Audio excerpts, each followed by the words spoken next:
জানতেছে এখানে জুলুম হচ্ছে, চোখের সামনে দেখতে পাচ্ছে যে গাজাতে জুলুম হচ্ছে, তখন তারাও মিছিল মিছিল। এই জন্য মিডিয়ার পাওয়ার আছে। আপনি যদি মনে করেন আমেরিকাকে একচাটিয়ে দোষ দিবেন যে আমেরিকা ইসরায়েলকে সাপোর্ট দিচ্ছে, দোষ দেওয়া যাবে, তবে আর একটা ব্যাখ্যা আছে। আরেকটা ব্যাখ্যা হচ্ছে আমেরিকা ইসরায়েলকে তার জুলম হিসেবে যতটা না তাকে সাপোর্ট দেয়, অথবা জুলম হিসেবে যদি সাপোর্ট দেয়, তো তার পাশাপাশি একটা বড় অংশ থাকে সফট কর্নার। সে সফট কর্নারটা কি? সেটা হচ্ছে ইসরায়েলের ইহুদিরা এমন ভাবে গত 100 বছরে ইউরোপ এবং আমেরিকার ব্রেন ওয়াশ করেছে মিডিয়া দিয়ে, যে ওদের চাইতে দুনিয়াতে মাজলুম আর কেউ নেই। একটা পয়েন্ট অফ ভিউ যেটা আমরা দেখতেছি সেটা কি, আমেরিকা ইসরায়েলকে সাপোর্ট দিচ্ছে তার জুলুমে। এর মধ্যে আরেকটা জিনিস আছে যেটা আমরা জানি, সেটা হচ্ছে গত 100 বছরে ইহুদিরা এমন ভাবে খ্রিস্টানদের ব্রেন ওয়াশ করেছে আমেরিকা এবং ইউরোপে, যে আমাদের চাইতে এই পৃথিবীতে মাজলুম কেউ নাই। এটা তৈরি করতে সহযোগিতা করেছে কোনটা? ওই যে হিটলার 60 লক্ষ ইহুদিকে গ্যাস চেম্বারে ঢুকে হত্যা করেছিল। 60 লক্ষ ইহুদিকে গ্যাস চেম্বারে ঢুকে হত্যা করার পর ওটাকে বলা হলোকাস্ট। এই এক হলোকাস্টকে বিক্রি করে দেখো আমাদের প্রতি জুলুম হয়েছে। 60 লক্ষ ইহুদিকে গ্যাস চেম্বারে ঢুকে হত্যা করা হয়েছে। পৃথিবীতে কোথাও আমাদের দাঁড়ানোর জায়গা নেই। যেখানে যাই সেখানে মানুষ আমাদের সাথে খারাপ ব্যবহার করে, আমাদেরকে মারে ধরে। অথবা আমাদের জন্য একটা দেশ দাও, একটা জায়গা করে দাও যেখানে আমরা থাকি। তাহলে তার জুলমের সাপোর্ট হিসেবে যতটা, তার কিন্তু আর একটা বড় অংশ আছে যেটা দেখানো যে আমরা মাজলুম। ঠিক এই কাজটাই কিন্তু এখন মুসলমানেরা একটু হলেও সাকসেস হচ্ছে, যে গাজার মানুষেরা মাজলুম, এখানে ইসরায়েল হচ্ছে জালেম এবং গাজার মানুষেরা মাজলুম। এটাই ওপেন সোশ্যাল মিডিয়ার এই সোর্সিং থাকার কারণে ইউরোপ এবং আমেরিকার যারা সাধারণ মানুষ, তাদের পক্ষে এই বিষয়টা বোঝা এবং গ্রহণ করা সহজ হচ্ছে এবং তারা এটার পক্ষে অবস্থানও প্রকাশ করতেছে। তো তাদের লজিকটা বলতে চাচ্ছিলাম, যে ইসরায়েল বা ইহুদি বা ব্রাহ্মণ্যবাদী যে দুইটা জাতির কথা আল্লাহ বললো যারা মুসলমানদের সাথে সবচেয়ে বেশি শত্রুতা করবে, লজিকটা হচ্ছে সুপারিয়রিটি থিওরি। ইহুদিরা বিশ্বাস করে যে তারা চোজেন বাই দ্য গড, তথা আল্লাহর পক্ষ থেকে পৃথিবীতে বাছাইকৃত একমাত্র আল্লাহর সন্তান হচ্ছে ইহুদিরা। বলেন নাউজুবিল্লাহ। এই জন্য কেউ ধর্ম চেঞ্জ করে ইহুদি হতে পারবে না, জন্মগত ইহুদি হতে হবে। এই কারণে তারা বাদে, যেহেতু তারা চোজেন বাই দ্য গড, আল্লাহ কর্তৃক বাছাইকৃত আল্লাহর সন্তান, তাদের বিশ্বাস অনুযায়ী এই জন্য তারা বাদে আর বাকি পৃথিবীর সবাই হচ্ছে গরু, ছাগল, মহিষ, ভেড়া, বকরি অথবা পশু প্রাণী নয়। এদের জবাই করলেই কি, আর এদের স্ত্রী সন্তানদের ধর্ষণ করলেই কি। যেমন গাজার 50,000 মানুষকে হত্যা করে ওদের কোনো ফিলিংস কাজ করেনি, ওরকম 50,000 সুযোগ করে 50,000 খ্রিস্টানকে হত্যা করবে, কোনো ফিলিংস কাজ করবে না। কেন? তার ব্রেনে আছে সুপারিয়রিটি থিওরি। সে তার রব কর্তৃক বা আল্লাহ কর্তৃক বাছাইকৃত পৃথিবীর একমাত্র সন্তান, বাকি সব গোলাম। একই সুপারিয়রিটি থিওরি আমাদের পাশাপাশি ব্রাহ্মণ্যবাদীরা বিশ্বাস করে। এরা বিশ্বাস করে কি, যে আমরা তাদের বিশ্বাস অনুযায়ী আমরা ভগবানের মাথা থেকে তৈরি হয়েছি। এই জন্য কেউ নতুন করে ধর্ম চেঞ্জ করে ব্রাহ্মণ হতে পারবে না। ব্রাহ্মণ জন্মগত হতে হবে, লিগ্যাসি বংশগত হতে হবে। তো ব্রাহ্মণরা কোথেকে তৈরি হয়েছে? ভগবানের মাথা থেকে তৈরি। আর বাকি ক্ষুদ্র, তারপরে হচ্ছে কি বলার, বৈশ্য, ক্ষত্রিয়, যত ওদের যে জাত পাতের যে ভেদ আছে, নিম্ন শ্রেণীর হিন্দু যারা আছে, বলি দেওয়া লাগলে ওদের ছেলে মেয়েকে বলি দাও, যা করা লাগবে সব ওদের, কাজ করবে ওরা, খাটবে ওরা, ব্রাহ্মণরা বসে থেকে খাবে, বাকি সব গোলাম। এটাই কিন্তু হিন্দু কালচার। এবং এই কারণেই কিন্তু বাংলাদেশের মুসলমানেরা এত বেশি মুসলমান হয়েছে। কেন? বাংলাদেশের মুসলমানেরা বেশিরভাগ নিম্ন বর্ণের হিন্দু ছিল। যখন বিদেশ থেকে মুসলমানেরা এই দেশে প্রবেশ করেছে, তখন এই দেশের হিন্দুরা দেখেছে এর চাইতে সাম্যতার ধর্ম, এর চাইতে সমতার ধর্ম, এর চাইতে মানবতার ধর্ম, যেখানে রাজা কি, বাদশাহ কি, আমির কি, প্রজা কি, এক সিস্টেমে, এক কাতারে, এক মসজিদে। কেউ বলতে পারবে না যে মসজিদে ওই জায়গাটা আমার, কেউ আগে জায়গা না যাবে, এই জায়গাটা আমার, এখানে যেন কেউ না বসে। কোনো ক্ষমতা নেই, রাজা বাদশাহ কারো ক্ষমতা নেই। মসজিদে যে যেভাবে প্রবেশ করেছে, সে যেভাবে জায়গা পেয়েছে, সে সেখানে বসবে, সে সেখানে তালাতালাই করবে, পায়ের সাথে পা মিলাবে। এই যে ইসলামের মধ্যে কালারকে কেন্দ্র করে, জন্মগতকে কেন্দ্র করে, কোনো কিছুকে কেন্দ্র করে যে কোনো ভেদাভেদ নাই। যে রাসূল সাল্লাল্লাহু আলাইহি ওয়াসাল্লাম হাদিসে বলেছেন লা ফাসলা লিআরাবিয়্যিন আলা আজামিয়্যিন ওয়ালা লিআজামিয়্যিন আলা আরাবিয়্যিন, যে কোন আরবের ন্যূনতম প্রাধান্য নাই কোন অনারবের উপর, কোন অনারবের ন্যূনতম প্রাধান্য নাই কোন আরবের উপর, কোন কালো রঙের মানুষের ন্যূনতম প্রাধান্য নাই সাদা রঙের মানুষের উপর, কোন সাদা রঙের মানুষের ন্যূনতম প্রাধান্য নাই কোন কালো বর্ণের মানুষের উপর। এই যে বিশ্বের সবচেয়ে শ্রেষ্ঠ মানুষকে শুধুমাত্র আদম সন্তান হিসেবে ট্রিট করা। যদি জো বাইডেন, তো জো বাইডেনও আদম আলাইহিস সালামের সন্তান। ডক্টর ইউনূস, তো ডক্টর ইউনূস আদম আলাইহিস সালামের সন্তান। বাই বর্ন, জন্মগতভাবে রক্তের দিক থেকে এরা সমান। গায়ের রঙের কারণে, কোন বংশে জন্মগ্রহণ করেছে, কোন এলাকায়, কোন দেশে জন্মগ্রহণ করেছে, এর কারণে মান সম্মানের কোনো কমতি হবে না। মান সম্মানের কমতি হবে কাজের কারণে, কর্মের কারণে।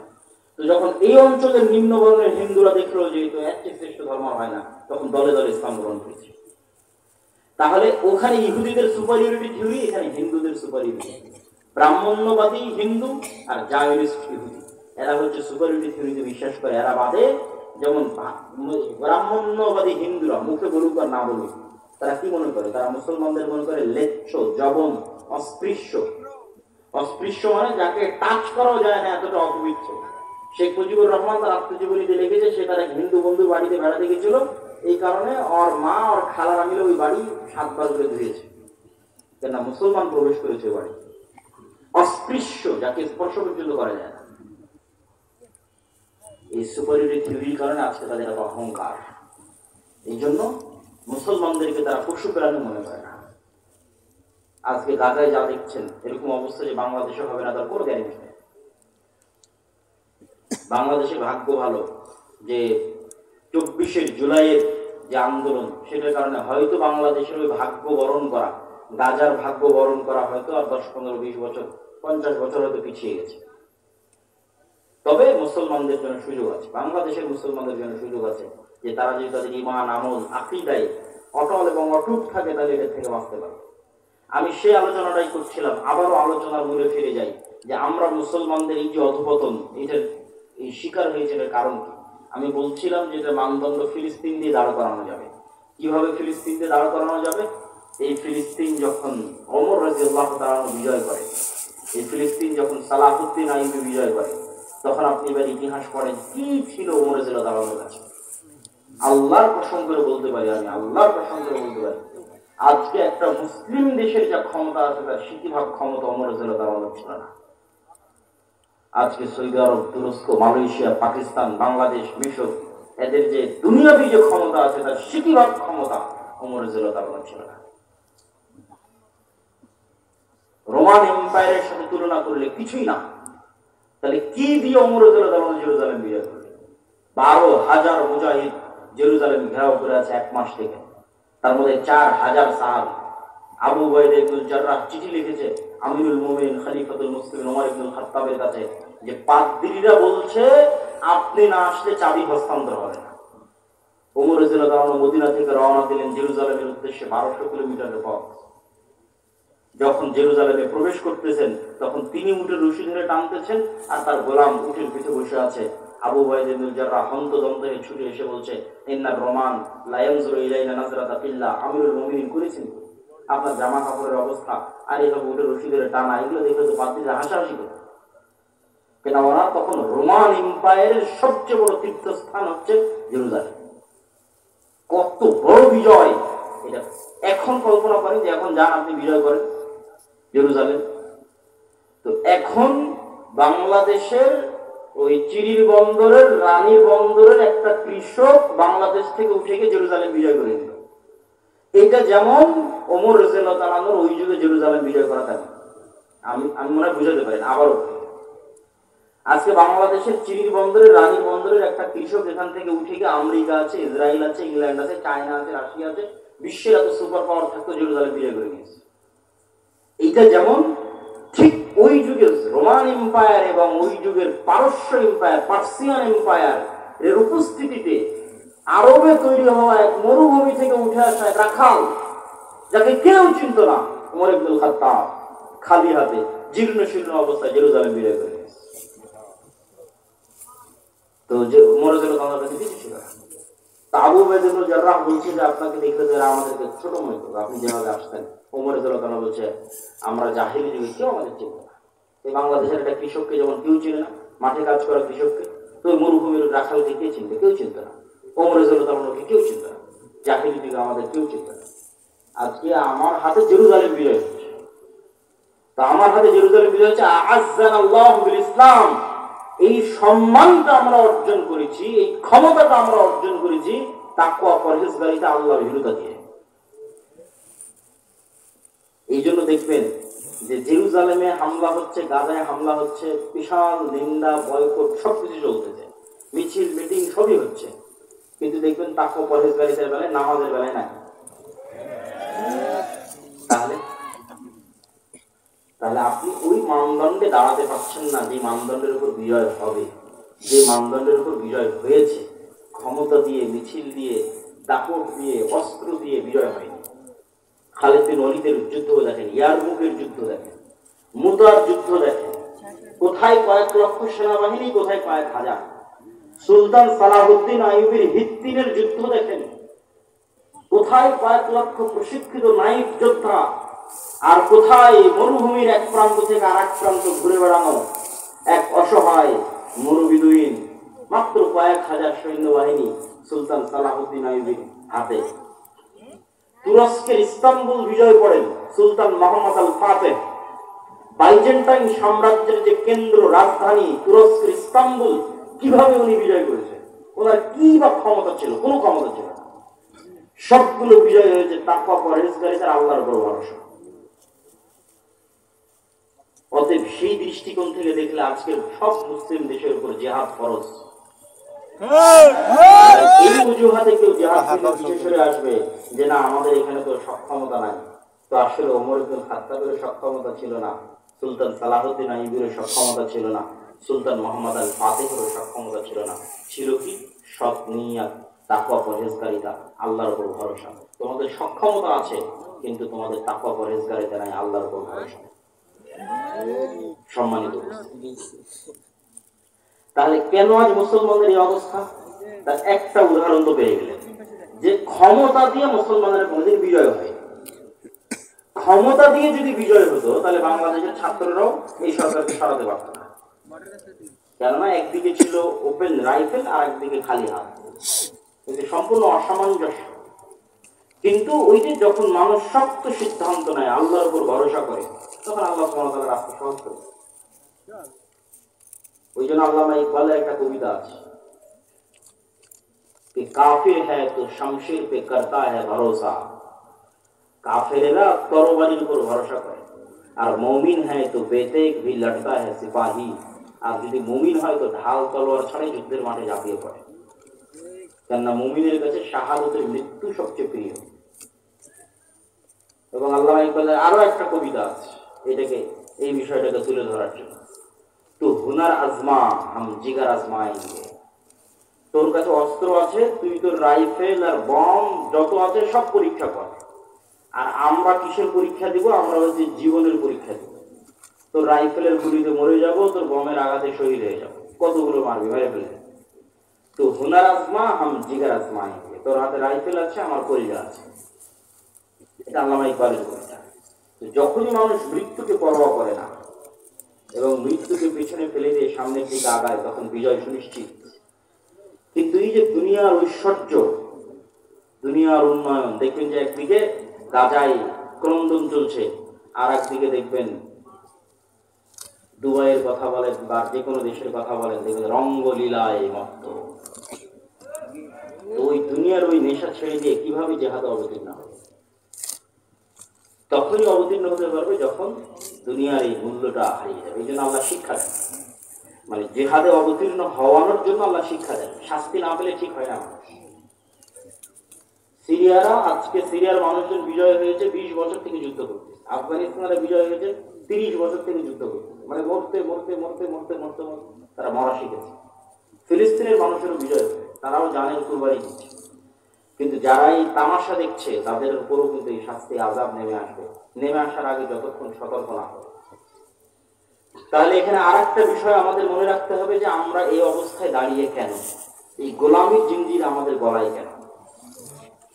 এই গোলামীর জিঞ্জির আমাদের গলায় আরেকটা গুরুত্বপূর্ণ কারণ আমার দৃষ্টিতে মনে হয়েছে, আমি সব বক্তব্যে বলেছি, আপনারা শুনেছেন কিনা আমি জানি না, আমি বলেছি আজকের যুগের মুসলমানেরা আজকের যুগের বানু ইসরাইল। আজকের যুগের মুসলমানদের বানু ইসরাইল মানে তার আগে বানু ইসরাইল কারা? পবিত্র কোরআন খুলেন, পবিত্র কোরআনের সূরা বাকারার একটা বড় অংশ জুড়ে আল্লাহ বানু ইসরাইলদের কথা বর্ণনা করেছে। তো বানু ইসরাইলদের কথা আল্লাহ কোরআনে বর্ণনা করেছে, আমি দুই একটা বলি তাহলে বুঝবেন বানু ইসরাইল কারা। এবার ওদের সাথে আমাদের মিলাবে। বানু ইসরাইলের বর্ণনা আল্লাহ দিচ্ছে যে বানু ইসরাইলেরা চোখের সামনে দেখলো যে ফেরাউন ডুবে গেল। বানু ইসরাইলেরা চোখের সামনে দেখলো যে ফেরাউন ডুবে গেল। চোখের সামনে ফেরাউনকে ডুবতে দেখার পরও বানু ইসরাইলরা মুসা আলাইহিস সালামকে বলছে, লান নুমিনা লাকা হাত্তা নারাল্লাহ জাহরা, মুসা তোমার আল্লাহর উপর ততক্ষণ ঈমান আনবো না যতক্ষণ না তোমার আল্লাহকে নিজে চোখে না দেখবো। বলে নাউযুবিল্লাহ, তুই আজকে বড় কি দেখবি? তোর চোখের সামনে ফেরাউন ডুবে গেল, সমুদ্রের মধ্যে 12টা রাস্তা তৈরি হলো, এবং যে 12টা রাস্তা দিয়ে তোরা পার হয়ে গেলি, সেই 12টা রাস্তা যখন ফেরাউন পার হতে লাগলো তখন সে 12টা রাস্তা পানিতে মিশে ফেরাউন ডুবে গেল। এরপরে কেমনে একটা জাতি বলতে পারে ততক্ষণ তাওরাতে বিশ্বাস করবো না যতক্ষণ আল্লাহকে সচক্ষে না? শুধু কি তাই? এই সমুদ্র যখন পার হয়ে গেল তখন এটা মরুভূমি। তুর পাহাড় যদি কোনোদিন দেখতে পান, মিশরে যদি কোনোদিন যান, তুর পাহাড় যদি দেখেন তাহলে দেখবেন তুর পাহাড় এবং তার আশেপাশের পুরো অঞ্চল মরুভূমি, আর আরেক পাশের অঞ্চল সমুদ্র। তো যেই সমুদ্র মুসা আলাইহিস সালাম পার হয়েছে, আর এই তুর পাহাড়ের আশেপাশে মুসা আলাইহিস সালাম ঘুরপাক খাচ্ছে সমুদ্র পার হওয়ার পর, ফেরাউনের মৃত্যুর পর। তো মরুভূমিতে তো পানিও বের হবে না, মরুভূমিতে তো কোনো ফসলও হবে না। তাহলে পানি বলতে সমুদ্রের পানি, সমুদ্রের পানি তো লবণ পানি। তো লবণ পানি খাবে কিভাবে?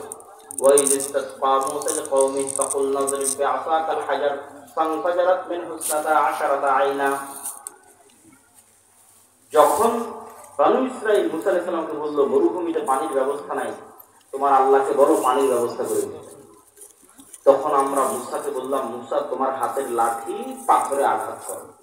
যখন মুসা আলাইহিস সালাম বিসমিল্লাহ বলে হাতের লাঠি পাথরে আঘাত করলেন, তখন মরুভূমির মধ্যে পানির কোনো উৎস ছাড়াই পাথরের মধ্যে থেকে 12টা ঝর্ণা বের হয়ে গেল। আল্লাহু আকবার। পানির ব্যবস্থা হয়ে গেল। খাবার, আল্লাহ বলছে তোমাদের জন্য জান্নাত থেকে মান্নার সালোয়া পাঠাবো খাবার হিসেবে। প্রতিদিন সকালবেলা মান্না সালোয়া আসতে লাগে। মান্না সালোয়া কি? মান্না সালোয়া হচ্ছে এক উন্নত প্রজাতির পাখি আর পৃথিবীর সর্বোন্নত প্রজাতির মাশরুম। তো এই মান্না সালোয়া নিয়ে যখন আমি একবার গবেষণা করেছিলাম তখন দেখেছিলাম, এখনকার দাম কম বেশি হতে পারে, যে আজকের পৃথিবীর সর্বোন্নত যে মাশরুম, এই সর্বোন্নত মাশরুমের বর্তমান 1 কেজি মাশরুমের দাম বাংলা টাকায় 4 থেকে 5 লক্ষ টাকা। আল্লাহু আকবার। 1 কেজি মাশরুমের দাম 4 থেকে 5 লক্ষ। সেই খাবার আল্লাহ ফ্রিতে দিত। তাহলে মরুভূমিতে পানি বের হয়ে গেল, মরুভূমিতে জান্নাত থেকে খাবার আসে। তারপর বানু ইসরাইল বলছে লান নাসবিরা আলা তাআমিন ওয়াহিদ ফাদউ লানা রাব্বাক। এগুলো সব সূরা বাকারা থেকে আমি পড়তেছি। তোমার আল্লাহকে বলো এই রোজ এক খাবার ভালো লাগে না, আল্লাহকে বলো এই মরুভূমি থেকে ডাল চাল রসুন পেঁয়াজ আদা বের করে দিতে। তখন মুসা আলাইহিস সালাম আল্লাহর সাথে কথা বললেন। আল্লাহ বলছে ঠিক আছে, এই মরুভূমি পার হওয়ার পর সুজলা সুফলা শস্য শ্যামলা একটা এলাকা আছে যেটা তোমার বাপদাদা মুসা আলাইহিস সালামের বাপদাদা।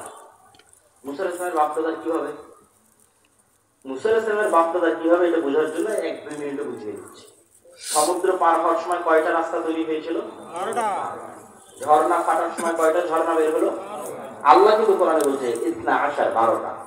এটা হচ্ছে ইউসুফ আলাইহিস সালামের 12 ভাই, ইয়াকুব আলাইহিস সালামের 12 সন্তান।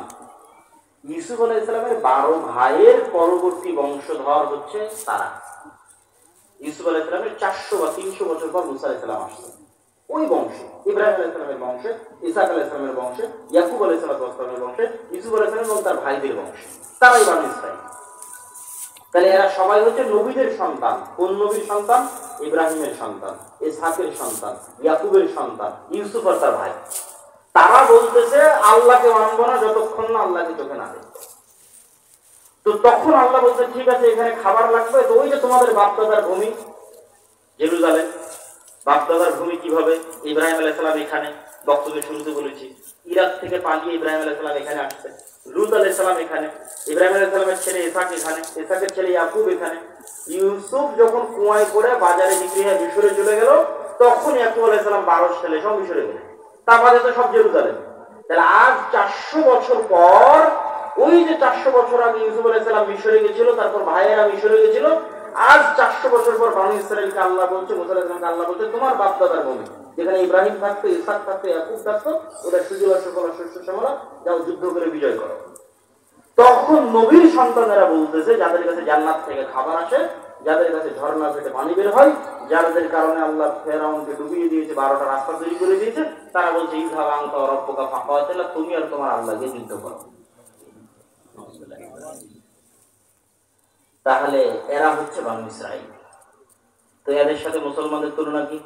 এরা নবীর সন্তান হওয়ার পর কতটা ধোঁকাবাজ, কতটা সততাপূর্ণ, কতটা মুনাফিক, কতটা মিথ্যু, কথা দিয়ে কথা রাখে না, কৌশল করে, কূটকৌশল করে, চালাকি করে, ধোঁকা দেয়। এক পর্যায়ে মুসা আলাইহিস সালাম বিরক্ত হয়ে গেছে।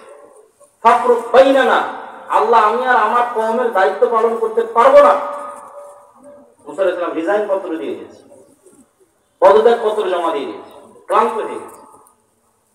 তো ওরা যেমন, ওই বনী ইসরাইলেরা যেমন মিথ্যুক, ধোঁকাবাজ, সততা, মুনাফিক হয়ে গেছিল, আজকের যুগের মুসলমানেরা তাই হয়ে গেছে। এটা আপনি আপনার আশেপাশে যে কোনো জায়গায় তাকালে দেখতে পাবেন যে হুবহু বনী ইসরাইলের চরিত্র মুসলমানদের মধ্যে চলে এসেছে। আর এই কারণেই আল্লাহ বনী ইসরাইলের এত লম্বা ঘটনা কোরআনে বলে রেখেছে, যেখানে আল্লাহ জানে একদিন উম্মতে মুহাম্মাদি বনী ইসরাইল হবে, এটা পড়ে যেন শিখে, এদের ঘটনাগুলো পড়ে যেন শিখে, আল্লাহ জানে উম্মতে মুহাম্মাদি বনী ইসরাইল হয়ে যাবে। রাসূলুল্লাহ সাল্লাল্লাহু আলাইহি ওয়াসাল্লাম বলেছেন, আয়াতুল মুনাফিক সালাসা, মুনাফিকের আলামত তিনটা। কথা বলতে মিথ্যা বলে, গালি দেয়, ওয়াদা ভঙ্গ করে, মিথ্যা বলে, এগুলো হচ্ছে মুনাফিকের আলামত। এবার আপনি আপনার আশেপাশে দেখেন, নামাজ ঠিক আছে, দাড়ি ঠিক আছে, টুপি ঠিক আছে, হজ ঠিক আছে, ওমরা ঠিক আছে, সব ঠিক আছে, এমনকি ফিলিস্তিনের গাজায় যদি যান, মিশরে যদি যান, দেখবেন যে সবকিছু ঠিক আছে, কিন্তু একটা জায়গায় ধরা খেয়ে যাবে। দেখবেন যে নিজের মুসলমান ভাইয়ের রক্তের উপর বিক্রি করে দালালি চলতেছে। একটা টাকা আপনি মিশর থেকে গাজায় পাঠাবেন, শুধু সিন্ডিকেট আর দালালের কারণে এই টাকাটা গাজার মধ্যে যেতে যেতে যেতে যেতে যেই পরিমাণে দাম বাড়ে, মিশরে যদি 500 পাউন্ডে একটা খাসি কিনতে পাওয়া যায়, তাহলে গাজার মধ্যে ঢুকতে ঢুকতে ঢুকতে ঢুকতে শুধু সিন্ডিকেট দালাল, সিন্ডিকেট দালাল, সিন্ডিকেট দালাল, ঢুকতে ঢুকতে এই টাকায় ওই খাসি আর 5000 পাউন্ডও খুঁজে পাওয়া যাবে না। অথচ এই সমস্ত সিন্ডিকেট এবং দালালেরা মুসলমান, এরা এই দালালি আর সিন্ডিকেটের ব্যবসা করতেছে। আর মরা যে ভাই এখন মরবে, খাবার পায় না, ওই ভাই যে মৃত্যুর মুখ, তার মুখে খাবার দিতে হবে, তার টাকার সাথে ব্যবসা করতেছে। মুসলমান ইসরায়েল মিথ্যুক, ধোঁকাবাজ, সততাপূর্ণ, দুর্নীতিবাজ। এই জন্য এগুলো জালসা সম্মেলনের গত 16 বছর কত এমপি, মন্ত্রী, মিনিস্টার, চেয়ারম্যান, মেম্বার, এগুলোর অতিথি বিশেষ এসি, ডিসি, ওসিল্যান্ড, এসপি ছিল, যেগুলো 80-90% বেশি এগুলো জালসা, মাদ্রাসা, মসজিদ, এগুলোর কমিটির সভাপতি, সেক্রেটারি, আর অন্তত 50% বেশি উমরাকারী হাজি, আর অন্তত 10% আছে তাহাজ্জুদের সালাত আদায়কারী। কিন্তু নিজ নিজ দায়িত্বের জায়গায় সবগুলো মিথ্যুক, চোর আর বাটপার। এগুলো বনী ইসরাইল, মানে দেখাচ্ছে একটা, আসলে হচ্ছে একটা বনী ইসরাইল। এগুলো হচ্ছে গোলামীর স্বভাব। তবে এই যে গোলামীর স্বভাব আমরা চলে এসেছি, আপনাদের মনে কি এটা প্রশ্ন হয় না যে ইব্রাহিম আলাইহিস সালামের সন্তানেরা কেমন এরকম হয়ে গেল? প্রশ্ন হয় না? এই প্রশ্নের উত্তর নিতে হবে। এই প্রশ্নের উত্তর দেওয়ার আগে, তার আগে 2 মিনিট একটা জরুরি একটা আবেদন আছে, যে আপনাদের মধ্যে এই প্রতিষ্ঠানের সহযোগিতার জন্য হয়তো চাদর নিয়ে যাবে, আপনারা অবশ্যই প্রতিষ্ঠানের সহযোগিতা করবেন। কেননা সহযোগিতার বিষয়ে একটা জিনিস আপনাদের মনে রাখতে হবে, যে আপনি মনে করছেন না দিব না, ওকে দিব না টাকা, না, আপনি প্রতিষ্ঠানকে বঞ্চিত করলেন না, আপনি নিজে একটা ভালো কাজ থেকে বঞ্চিত হয়ে গেলেন। আপনি চিন্তা করছেন একরকম, বিষয়টা করছে আর একরকম। এখানে আপনি তো উদাহরণ দিন, ফেতরা দিয়েছেন না? সবাই ফেতরা দিয়েছেন, মাশাআল্লাহ। হাদিসে রাসূল সাল্লাল্লাহু আলাইহি ওয়াসাল্লাম বলছে কি, ফেতরা হচ্ছে সিয়ামের মধ্যে যদি কোনো ভুল ত্রুটি হয় তার কাফারা। কেউ যদি দিনের বেলা সিয়াম অবস্থায় তার স্ত্রীর কাছে যায়, তা আল্লাহ নবী বলছে কাফারা একটানা 60 দিন রোজা, না হয় 60 দিন মিসকিন খাওয়া, না গোলাম আজাদ করা। তার মানে দুনিয়াতে ইবাদতের মধ্যে ত্রুটি হলে ধন সম্পদ দিয়ে, টাকা পয়সা দিয়ে, জরিমানা দিয়ে বাঁচা যাচ্ছে। কথা মনে বুঝাতে পারি? দুনিয়াতেই যখন ইবাদতের মধ্যে গুনাহ হয়ে যাচ্ছে, তখন আল্লাহই সিস্টেম তৈরি করে দিয়েছে দুনিয়াতেই তুমি তোমার ইবাদতের ভুলের কাফারা দিয়ে দিতে পারবা, টাকা দিয়ে, ধন সম্পদ দিয়ে। এই সিস্টেম কিয়ামতের মাঠে চলবে। কিয়ামতের মাঠে তখন তো টাকা বানানো যাবে না, টাকা থাকবেও না। তাহলে এখন যারা আগে থেকে সেভিং অ্যাকাউন্টে জমা করে রাখবে টাকা পয়সা, ধন দৌলত আল্লাহর কাছে, আল্লাহকে কর্জ দিয়ে রাখবে, আল্লাহ বলবে আমার বাড়াবে। আল্লাহ বলছে তুমি যেমন একটা ধানের গাছ পুতলা, সেখান থেকে যেমন 100 ধানের শীষ বের হবে, আমার কাছে টাকা দাও, আমি এটাকে বাড়াতেই থাকবো, বাড়াতেই থাকবো, বাড়াতেই থাকবো। তারপরে কিয়ামতের মাঠে তুমি যদি উপস্থিত হও, উপস্থিত হয়ে দেখবা কার নামে গীবত করেছো, কাকে অপবাদ দিয়েছো, নামাজ পড়ো নেই, কোথায় রোজা ছুটে গেছে, কত রকমের এলোমেলো হয়ে গেছে। তখন তোমার এই টাকা দিয়ে আস্তে আস্তে কাফারা হবে, তুমি বেঁচে জান্নাতে চলে যাবে। এই জন্য অন্য সবগুলোকে কাভার দিতে হয়, আর কোন ইবাদত আরেকটাকে কাভার দিতে হয়। হজে যান, দেখবেন যে একটা ইবাদত ছুটে গেছে, তখন আপনাকে মুয়াজ্জিন বলবে দম দিতে হবে। দম কি? এটা খাসি জবাই করতে হবে। খাসি জবাই করতে টাকা লাগবে, তো টাকা দিয়ে খাসি জবাই করে হজের একটা ভুল শুধরে গেছে। সম্মানিত উপস্থিতি, তা আপনাদের মধ্যে যারা চাদর হাতে যাবে, আমাদের বক্তব্য অব্যাহত থাকবে এবং খুবই গুরুত্বপূর্ণ আলোচনা, না শুনে অধৈর্য হয়ে আপনারা যাবেন না, তার মধ্যে সহযোগিতা করতে থাকবেন। তো আমরা প্রশ্ন কি করেছিলাম, ইব্রাহিম আলাইহিস সালাতু ওয়াস সালামের সন্তানেরা এইভাবে মুনাফিক নিমক হারামে পরিণত হলে কারণ জানার দরকার আছে না নাই? আমি আমার গবেষণায় যে কারণ বের করেছি এবং আমার মনে হয়েছে এটাই কারণ, ইতিহাস তার প্রমাণ বহন করে, ইতিহাস তার সাক্ষী বহন করে। সেই কারণটা হচ্ছে যে ইউসুফ আলাইহিস সালাতু ওয়াস সালামের মৃত্যুর পর ইউসুফ আলাইহিস সালাম মারা গেলেন। ইউসুফ আলাইহিস সালাম যতদিন বেঁচে ছিল, ভাইয়েরাও মন্ত্রী, মিনিস্টার, চেয়ারম্যান, মেম্বার, বড় বড় পদে ছিল। ইউসুফ আলাইহিস সালামের মারা যাওয়ার পর যেই বংশের সাথে জোট করে ইউসুফ আলাইহিস সালাম ক্ষমতায় ছিল, ওই বংশের নাম হাকসুস বংশ। ওই হাকসুস বংশের পতন হয়ে নতুন বংশ ক্ষমতায় আসে, তাদের নাম ফারাও, ফেরাউন, ফারাও।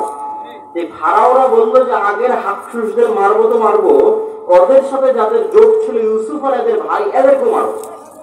তো যখন ইউসুফ আর এদের ভাইদের মারতে গেল, তখন বড় বড় জ্যোতিষী, বড় বড় পাদ্রী, জাদুকরেরা বলল, এই ফারাওরা শোনো, তোমাদের যদি তোমাদের ক্ষমতার পতন হয়, তাহলে বানু ইসরাইলদের মধ্যেই পতন হবে, ইউসুফ আর ইউসুফের ভাইদের মধ্যেই এমন সন্তান জন্ম নেবে যে তোমার ক্ষমতাকে ধ্বংস করে দিবে। তো ফেরাউনের মাথা আরো নষ্ট হয়ে গেল, আরো জুলুমের তীব্রতা বাড়িয়ে দিল।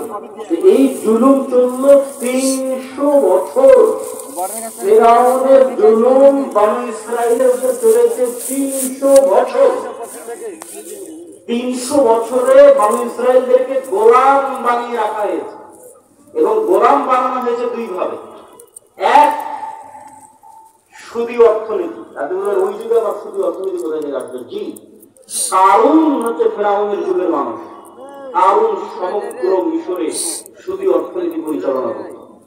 সুদী অর্থনীতি দিয়ে, লোন দিয়ে, যেহেতু গোলাম হয়ে গেছে, টাকা নাই, টাকা লাগলে লোন নিতে হবে, লোনের উপর আবার সুদ, লোনের উপর আবার সুদ। একদিকে লোনের উপর আবার সুদ, আর একদিকে পলিটিক্যালি কোনো ক্ষমতা নাই, পুরুষ সন্তান জন্ম দিলে জবাই করে দাও। ভয়ঙ্কর অবস্থা। এই 300 বছরের গোলামিতে তাদের ব্যক্তিত্ব, আত্মমর্যাদা, আত্মসম্মান সব ধ্বংস হয়ে গেছে। যেমন আমি যদি একটা উদাহরণ আপনাকে দিই, যে ধরেন এখানে দুইজন গোলাম বসে আছে, আমি বললাম যে এই যে একটা রুটি তোমাদের জন্য দিলাম, তখন এই দুই গোলাম 3 দিন থেকে না খেয়ে আছে, টাকা পয়সা উপার্জনের কোনো রাস্তা নাই, যেহেতু গোলাম। টাকা নিতে হলে সুদের ভিত্তিতে লোন দিয়ে নিতে হবে কারণের কাছে, সুদের ভিত্তিতে লোন দিয়ে নিতে নিতে বেশি লোন হয়ে গেছে, ওটা শোধ করতে পারে, তাহলে কই যাবে? তখন এই দুই গোলাম ওই একটা রুটিতে কারাকারি লেগে গেছে, একটা রুটিতে কারাকারি লেগে গেছে, একটা রুটিতে মারামারি লেগে গেছে। একটা রুটির জন্য গোলাম কি বলবে? মিথ্যা বলবে। একটা রুটির জন্য গোলাম কি করবে? আরেকজনকে মারবে। একটা রুটির জন্য গোলাম কি করবে? আরেকজনকে হত্যা করবে। একটা রুটির জন্য গোলাম কি করবে? দুর্নীতি করবে। একটা রুটির জন্য গোলাম কি করবে? ধোঁকা দিবে। এইভাবে তখন গোলামের নেশার তৈরি হয়, ধোঁকা দেওয়া, মুনাফিক স্বভাব তৈরি হয় যখন মানুষ গোলাম অবস্থায় বড় হয়। আর এই কারণেই আল্লাহ সুবহানাহু ওয়া তাআলা